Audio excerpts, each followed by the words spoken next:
Saludos a todos los estudiantes de nuestro querido Colegio Ingenieros School. Esta vez para desarrollar, muchachos, el curso de literatura y el tema de la semana 3, figuras literarias 1. Les habla el profesor Nito Andercarpio. Para mí es un gusto estar en contacto con ustedes, aunque sea en forma virtual, para poder apoyar y colaborar en la formación integral de cada uno de los alumnos. Reitero nuevamente mi saludo a todos los jóvenes estudiantes. Vamos a empezar con este tema interesante. Primero, ¿cuáles son los objetivos? Reconocer el uso del lenguaje figurado en expresiones de la vida cotidiana. Aunque parezca mentira, nosotros cuando hablamos también hacemos un esmero eh, grande para poder adornar la expresión y decirlo de la mejor manera. Identificar las características de las principales figuras literarias, también llamadas figuras retóricas, y diferenciar las figuras retóricas en textos literarios, ya de manera mucho más específica cuando hacen uso, digamos, los escritores o los poetas, ¿no?, de un lenguaje tan especial como es el lenguaje literario. Parece mentira, las palabras cobran vida. Es como si las hojas de un libro de alguna manera interactuaran. Fíjense en la imagen, que es obviamente una metáfora, donde se ve una página escrita que de pronto abraza pues a una muchacha, señorita ya, ¿no?, que seguramente es muy amante de la lectura y se siente pues muy a su gusto ahí, ¿no? Eso claramente es una metáfora. Metáfora de interacción. Veamos. El con motivación dice acá, ¿no? Motivación nuestra. ¿Qué significa no pegar ojo? Significa no dormir. Estoy tan cansado que no he pegado el ojo. ¿Qué significa tener el sartén por el mango? Significa mandarse el jefe, dominar la situación. O también cuando dice, por ejemplo, yo soy el dueño de la pelota, ¿qué significa? Que tienes mando, pues también. ¿Qué significa el pan está como una piedra? Significa que está duro, como una piedra. No se ha guardado tanto que ya no se puede ni comer. Figuras literarias. Ahí tú puedes ver una serie de imágenes publicitarias donde se ve, por ejemplo, una lengua en forma de fresa. Se ve un pollito durante el día, dice, durante la noche. Se ve un corazón lastimado, corazón herido, dice. Se ve un muchachito que está redactando una carta. Se ve también al otro lado un cigarrillo que está fumando al hombre. En realidad, el tremendo daño que es el cigarrillo. Se ve una pelotita muy diferente de las demás porque es de un color distinto. Se ven una serie de cosas que nos hacen pensar en los recursos expresivos. Nuestra teoría. ¿Qué son las figuras literarias? Presten atención. Son las alteraciones o modificaciones aceptadas que sufren las palabras, las oraciones en su sintaxis y ambas en su sentido para conseguir elegancia, énfasis, eufonía en la expresión. Son los recursos estilísticos que comunican belleza a la lengua. Enriquecen tanto la forma como el contenido. Tienen un objetivo estético, sentido de belleza, uso preferentemente literario, pero también se usan en el habla cotidiana. Tal como vimos en el tema del lenguaje, ¿no?, con la función estética, también es posible utilizar figuras literarias en la lengua coloquial o en la lengua cotidiana.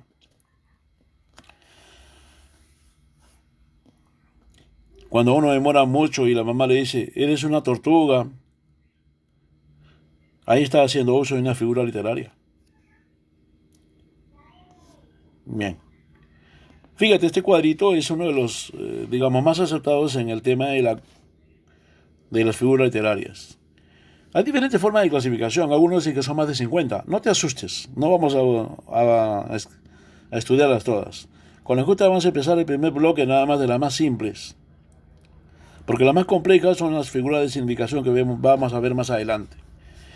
Estas figuras llamadas de adicción, de pensamiento, de construcción o de significación le dan belleza a la expresión.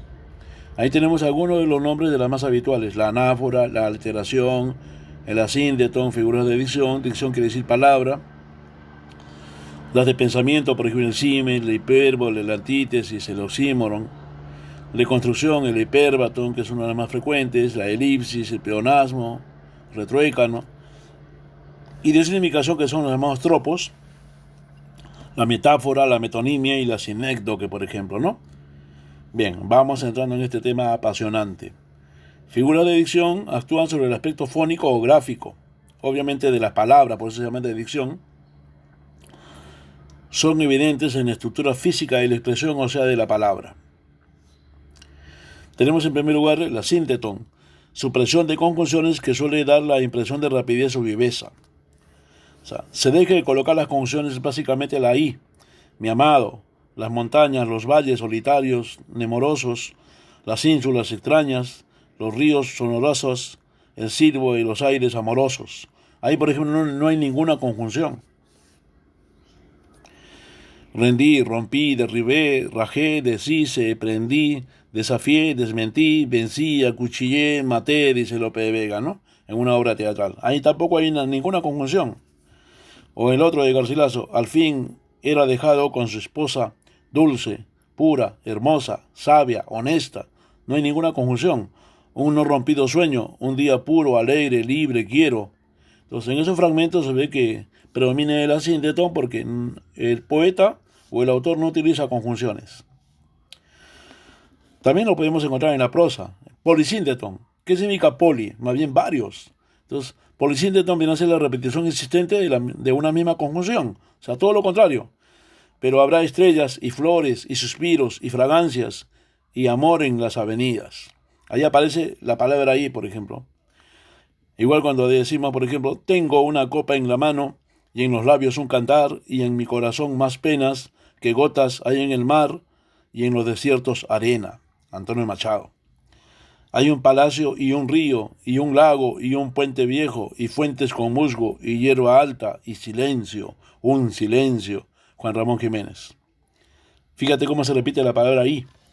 El otro, fíjense, de Rubén Darío. Ser y no saber nada y ser sin rumbo cierto y el temor de haber sido y un futuro terror y el espanto seguro de estar mañana muerto y sufrir por la vida y por la sombra y por lo que no conocemos y apenas sospechamos y la carne que tienta con sus frescos racimos y la tumba que aguarda con sus fúnebres ramos y no sabemos a dónde vamos ni de dónde venimos. Rubén Darío, un poema que se llama Lo Fatal.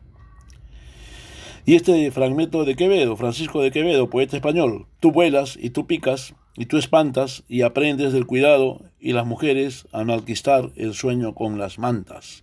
O sea, ¿en qué consiste? Te voy a repetir, en la repetición de conjunciones. Listo. Aquí hay otro ejemplo de polisíntetón, le he puesto imágenes para hacerlo más divertido, porque es pura y blanca y es graciosa y es leve como un rayo de luna. También hay reiteración de conjunciones en este verso de Chocano. Lo presentó en la arena y en las olas y en espuma y la sal y el horizonte, anónimo, ¿no? Repetición de conjunciones, polisínteto. Anáfora. Repetición de uno o más elementos al comienzo de varios versos o grupos sintácticos. Por ejemplo, no perdono a la muerte enamorada, no perdono a la vida desatenta, no perdono a la tierra ni a la nada. Miguel Hernández. Repite, no perdono, no perdono, no perdono. Pero también puede ser al interior de los grupos sintácticos. Anduvo, anduvo, le vio la luz del día, le vio la tarde pálida, le vio la noche fría y siempre el tronco de árbol a cuestas del titán. Rubén Darío. Parece que habla de un personaje mitológico. Más que de un personaje histórico. ¿Has oído hablar de Caupolicán? Investiga en internet. Un tipo araucano que pasó una prueba fuerte de cargar un tronco sobre sus espaldas por un largo tiempo. Investiga sobre Caupolicán. Luego de la Celestina, un fragmento de Fernando de Rojas, dice, ¿para quién edifiqué torres? ¿Para quién adquirí honras? ¿Para quién planté árboles? ¿Para quién fabriqué navíos? Etcétera, ¿no? O el de Vicente Alexandri, poeta más bien vanguardista. Ven, ven, muerte, amor, ven pronto, te destruyo, ven, que quiero matar o morir, o darte todo, ven, que ruedas como liviana piedra, confundida como una luna que me pide mis rayos. Y el otro, temprano levantó la muerte el vuelo, temprano madrugó la madrugada, temprano está rodando por el suelo. Se repite la palabra temprano, ¿no? En eso consiste la anáfora, figura de repetición. Aquí tenemos imágenes.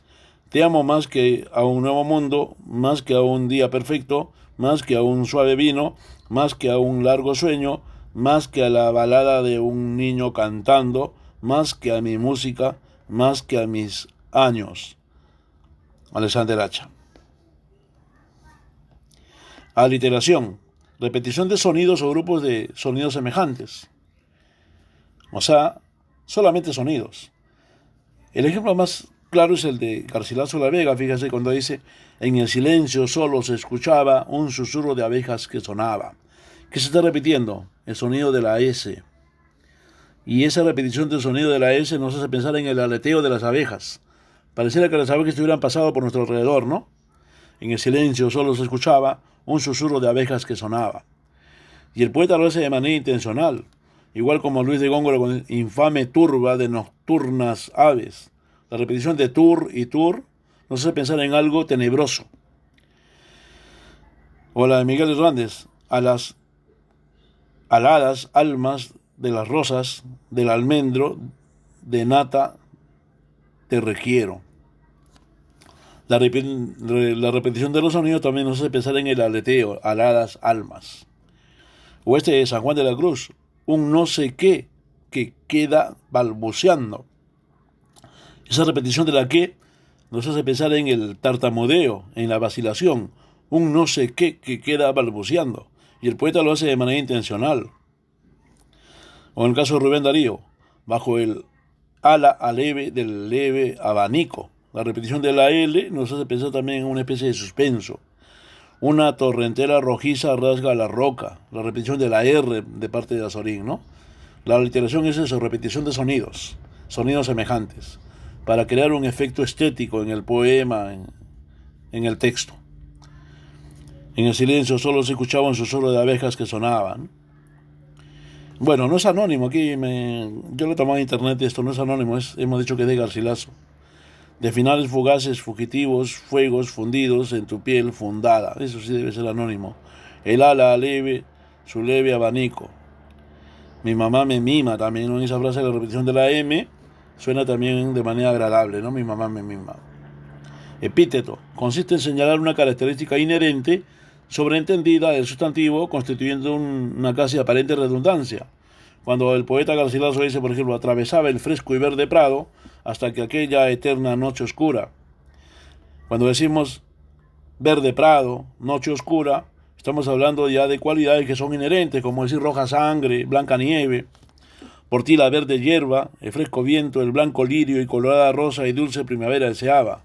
Fíjense, la reiteración de verde hierba, fresco viento, el viento siempre es fresco, blanco lirio, el lirio siempre es blanco, ¿no? Eso constituye ya lo que se llama epíteto.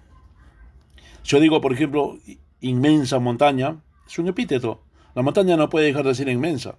Si no fuera inmensa no sería montaña, sería un cerro, un otero, qué sé yo, ¿no? O decimos también, por ejemplo, celeste cielo. El cielo no puede dejar de ser celeste salvo que esté nublado, ¿no? Entonces, o roja sangre, por ejemplo, como ya le dije, eso constituyen epítetos. Es una figura literaria muy usada, hasta en la lengua coloquial. Ahora vamos a ver la figura de pensamiento. Afectan principalmente el significado de las palabras, pues se llama de pensamiento. Son perceptibles en el sentido, la lógica, y no en la palabra explícita, solamente en la orientación que tiene la palabra. Tenemos el símil, es una de las más habituales también. Comparación de un elemento con otro. El indicador de la comparación puede ser un verbo, parecer, semejar, recordar, o un nexo conjuntivo, como, tal, igual que, etcétera, ¿no? Por ejemplo, en Juan Ramón Jiménez: le dije que iba a besarla, bajó serena los ojos y me ofreció sus mejillas, como quien pierde un tesoro. Ahí aparece la palabra como. Juan Ramón Jiménez: cuando contemplo tu cuerpo extendido como un río que nunca ha de pasar. Vicente Alexandre. O cuando el poeta dice, por ejemplo, ¿no? Neruda creo que es: eres como la noche callada y constelada. Ese como indica la comparación. Cuidado, no se debe confundir el símil con la metáfora. En el símil hay una marca: tus labios son como rosas, es un símil. Pero si yo digo tus labios son rosas, eso ya sería metáfora. Las perlas de tu boca sería una metáfora, se refiere a los dientes. Pero si yo digo, por ejemplo, tus dientes son como perlas, eso sería un símil. Por eso algunos gramáticos dicen que el símil es una metáfora que está a medio camino, que todavía no se ha terminado de consolidar. Si yo digo, por ejemplo, mariposa de sueño, te pareces a mi alma y te pareces a la palabra melancolía, ahí también hay comparación de parte del poeta Neruda. Y como dijéramos, mariposa de sueño, eres como mi alma y eres como la palabra melancolía.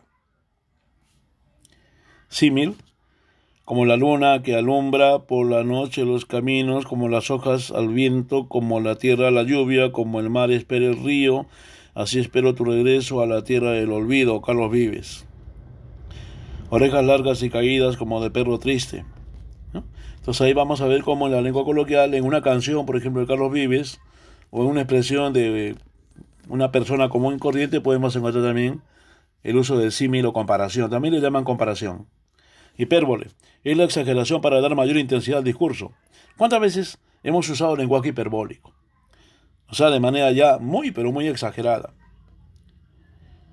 Uno extrema, digamos, los defectos, ¿no? Como cuando Quevedo dice, por ejemplo, érase un hombre a una nariz pegado. No dice al revés, ¿no? No dice, érase una nariz pegado a un hombre, sino dice, érase un hombre a una nariz pegado. Érase una nariz superlativa. Érase una nariz sayón y escriba. Érase un pez espada mal barbado. O al mismo Quevedo dice, si buscas flores, sus mejillas bellas vencen la primavera y la mañana, si cielo y luz, sus ojos son estrellas. Fíjate cuando dice sus ojos son estrellas, es una exageración. Más charló que una azuda y una seña, y tuvo más enredos que una araña, más humos que 6.000 hornos de leña. Ahí está claramente la exageración, ¿no? Más humos que 6.000 hornos de leña. O al costado dices, hago correr tras ella y llanto en ríos. O sea, uno puede llorar como ríos. Tú llorarás tanto que se puede parecer el río Rímac, el volumen de tu llanto. Eso es absurdo, ¿sí o no? Pero constituye una hipérbole. O más dura que mármol a mis quejas, y al encendido fuego en que me quemo, más helada que la nieve galatea. Dice, más dura que el mármol. El mármol es una piedra dura. Más helada que la nieve. Eso vienen a ser hipérboles. En la época donde vivía el poeta, el mármol era el material más conocido. O perdón, más duro que se conocía. Ahí está justamente la exageración. Acá también, fíjense, hipérboles. Tanto dolor se agrupa en mi costado, que por doler me duele hasta el aliento. Miguel Hernández. Es más fácil que un camello entre por el ojo de una aguja que un rico entre en el reino de Dios. En el Evangelio dice eso, ¿no? Más calvo que una bola de billar. Ahí vemos también una muchacha que está con un cabello exageradamente largo, fíjense, tan largo que parece que es inclusive más extensa que su propia estatura. Vienen a ser hipérboles. Antítesis, contraposición de palabras o grupos sintácticos de significados opuestos. Ya no es ayer, mañana no ha llegado. Ayer y mañana se oponen ahí, ¿no? Tras arder siempre, nunca consumirse. Y tras siempre llorar, nunca acabarme. Tras tanto caminar, nunca cansarme. Y tras siempre vivir, jamás morirme. Fíjense cómo hay contrastes ahí, ¿no? Si eres muerte, ¿por qué me das la vida? Ahí hay el contraste entre muerte y vida. En el de Calderón dice, sueña el rico en su riqueza, que más cuidados le ofrece, sueña el pobre que padece su miseria y su pobreza. Y el otro de Neruda también, es tan corto el amor y tan largo el olvido, ahí hay antítesis porque se oponen grupos sintácticos. Antítesis, acá en forma más gráfica. Es tan corto el amor y tan largo el olvido, Neruda. Si eres nieve, ¿por qué tus vivas llamas? Si eres llama, ¿por qué tu hielo inerte? Si eres sombra, ¿por qué la luz derramas? O sea, si eres nieve, ¿por qué tu calor? Si eres llama, ¿por qué tu frío? Si eres sombra, ¿por qué la luz? O en las canciones también, hey, estoy viviendo sin vivir, estoy muriendo sin poder morir. Hey, dime, telme tú, cuando seas libre, mi amor. Maná. Pasemos ahora a las figuras de construcción. Actúan sobre las formas sintácticas convencionales alterándolas. Esas son las llamadas figuras de construcción. Hipérbaton. Gran alteración del orden habitual de las palabras. Se altera de manera intencional el orden de las palabras. En lugar de decir, por ejemplo, el niño dejó la pelota en aquel rincón, yo puedo decir, en aquel rincón el niño dejó la pelota. ahí hay un hipérbaton, pero ese es un hipérbaton de la lengua coloquial, ¿no? Vamos a ver en la literatura. Este que siempre veis, alegre prado, Luis de Góngora. Lo normal sería este prado que siempre veis, alegre. ¿No? El poeta dice, este que siempre veis, alegre prado. O también el poeta dice, estos Fabio, hay dolor que ves ahora, campo de soledad, monstruo collado. También hay una alteración en el orden lógico de la palabra, ¿no? O también cuando decimos, fosforece la luna sobre las aguas errantes, andan días iguales persiguiéndolas. De Pablo Neruda, de 20 poemas de amor, también hay una alteración del orden. O cuando digo, por ejemplo, volverán las oscuras golondrinas en tu balcón sus nidos a colgar. Ahí claramente se altera el orden porque el sujeto debería ser las oscuras golondrinas. El verbo es una construcción compuesta. Debería ser volverán a colgar. Y luego lo demás es complementos, ¿no? O sea, el orden lógico sería las oscuras golondrinas volverán a colgar sus nidos en tu balcón. Pero el poeta lo altera para darle mayor fuerza a su expresión. Del monte en la ladera, por mi mano plantada tengo un huerto. También hay una alteración del orden ahí. El plural de hipérbaton es hipérbatos. Aunque parezca raro, ¿no? Pero no se dice hiperbatones, sino hipérbatos. Otros ejemplos, del salón en el ángulo oscuro de su uña tal vez olvidada, silenciosa y cubierta de polvo, veías el arpa. Fíjate que el sujeto está al final, el arpa se veía en el ángulo oscuro del salón. Elipsis, omisión de uno o varios elementos que se sobreentienden. Generalmente se trata de una coma. Lo bueno, si breve, 2 veces bueno. Eso quiere decir, lo bueno, si es breve, es 2 veces bueno. Se omite el verbo, ¿no? Lo que es bueno, si es breve, es 2 veces bueno. A enemigo que huye, puente de plata. A enemigo que huye, se le pone puente de plata. Si se te va, mejor, pues. ¿Qué más quieres? Un rival menos. Soy el cantor de América autóctono y salvaje, mi lira tiene un alma, mi canto, un ideal. Ahí, por ejemplo, en el último verso, se está omitiendo el verbo tiene. A esas omisiones se le llama elipsis. Pleonasmo. Empleo de palabras redundantes que identifican la idea expresada. Prácticamente es una redundancia, una reiteración. ¿Qué persuasión fuera bastante para persuadirme que hay monos en el mundo que adivinen como lo he visto ahora por mis propios ojos? ¿Con qué más vas a ver, pues, si no es con los ojos, ¿no? Entonces ahí hay una reiteración de Miguel de Cervantes. De sus ojos tan fuertemente llorando. Es como si dijéramos lloraba con sus ojos. ¿Con qué más va a llorar? Allí arriba en aquel cerro hay un lindo naranjal que lo cría un pobre ciego que no ve. Si es ciego, que va a ver, pues, ¿no? Hay una reiteración ahí en la idea, ¿no? A eso se llama pleonasmo. Aquí hay algunas preguntitas, te las voy a mostrar porque ya están resueltas. El dictador cuyo poder había sido tan grande que alguna vez preguntó qué horas son y le habían contestado las que usted ordene, mi general. Gabriel García Márquez. ¿Qué figura literaria hay en el texto? Aliteración, hipérbaton, símil, hipérbole. Claramente, ¿qué cosa es? Es una hipérbole, una exageración, ¿no? En el pasadizo nebuloso, cual mágico sueño de Estambul, su perfil presenta destelloso la niña de la lámpara azul. ¿Qué cosa es? Es una alteración, ¿no es cierto? Sería hipérbaton. ¿Qué figura literaria hay en el siguiente texto? Eras un hombre a una nariz pegado, eras una nariz operativa. Lo hemos visto, ¿no? ¿Te acuerdas? De Francisco de Quevedo. Viene a ser básicamente hipérbole y además anáfora porque es repetición. Érase. La expresión el invierno y la vida alude a la vejez. La figura literaria viene a ser metáfora, que lo vamos a ver la próxima semana. Otras más. ¿Qué figura literaria se ha utilizado en su ejército? Estaba formado por 3.000 fusiles. Esto también lo vamos a ver la próxima semana. Metonimia. Puedes ir averiguando, ¿no? Investigando qué cosa es la metonimia. ¿Qué figura literaria encontramos en 15 abriles había cumplido la niña? Es una sinécdoque, muy parecida a la metonimia. La ausencia de nexos gramaticales se denomina, esto sí lo sabes, ¿no? Asínteton. ¿Qué figura literaria hay en los siguientes versos? Fui solo como un túnel, de mí huían los pájaros. Ese como que te indica que es una comparación, o sea, un símil. Listo. Las últimas. Dale el estribo, como dicen los viejos. Figura retórica que implica desorden sintáctico. A ver, piensa, cabecita. Indica desorden sintáctico, ¿qué figura? La hipérbole, no, eso es exageración, ¿no? Sería, estás en lo cierto, la B, hipérbaton. No es una figura retórica de dicción. Hemos visto la figura de dicción. ¿Cuál no es una figura de dicción?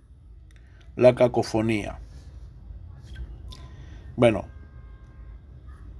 gracias por su atención. La verdad que ahora yo no quisiera todavía dejarles mucha actividad. Ya será para la próxima cuando terminemos el tema de figuras literarias que dejemos ahí una tareita adicional, ¿no? En función a tu libro también. Siempre consulta tu libro, siempre investiga en internet. No hay tema difícil porque todo está al alcance de la voluntad del estudiante. Para mí es un placer, chicos, estar en contacto con ustedes. Será esta otra oportunidad. Cuídense bastante, por favor.